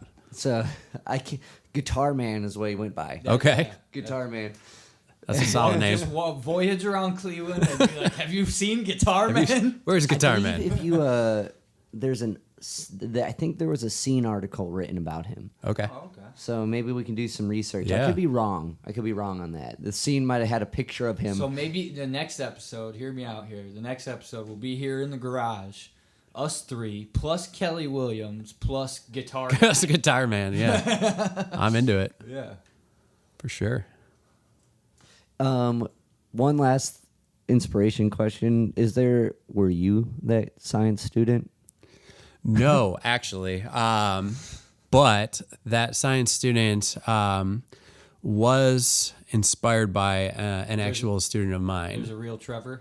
Name changed, but I had a student who I had in one of my science classes when they were freshmen, and he had recently just moved to the area, and he felt very disconnected, possibly as a result of that, and tried as I might, I really try to like light a fire under him and get him passionate and enthused about the topic.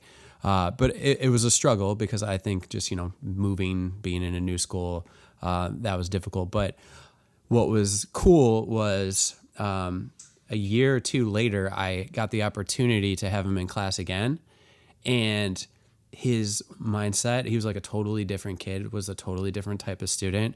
Like, he was enthusiastic about learning. He was excited about science. And I thought to myself, like, what happened in that Christmas interim?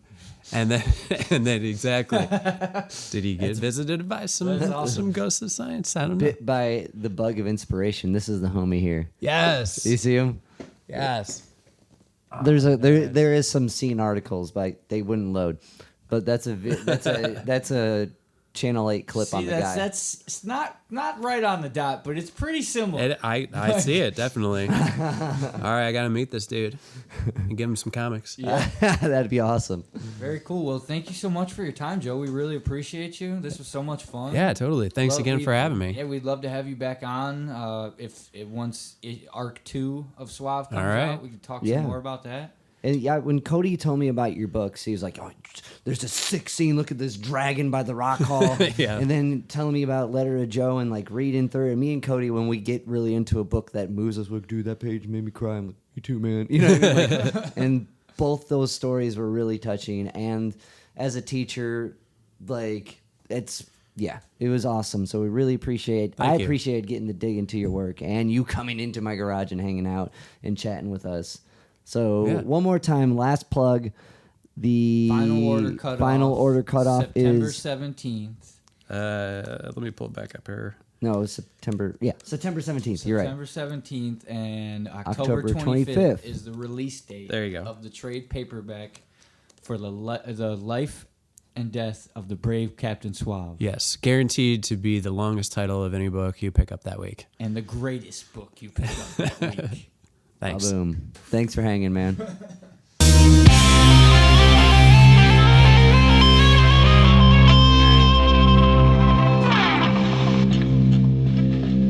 Yo, Spike Spiegel here. You just listened to Zig of the Gig podcast. Keep riding the bebop. See you, Space Cowboy. Bang.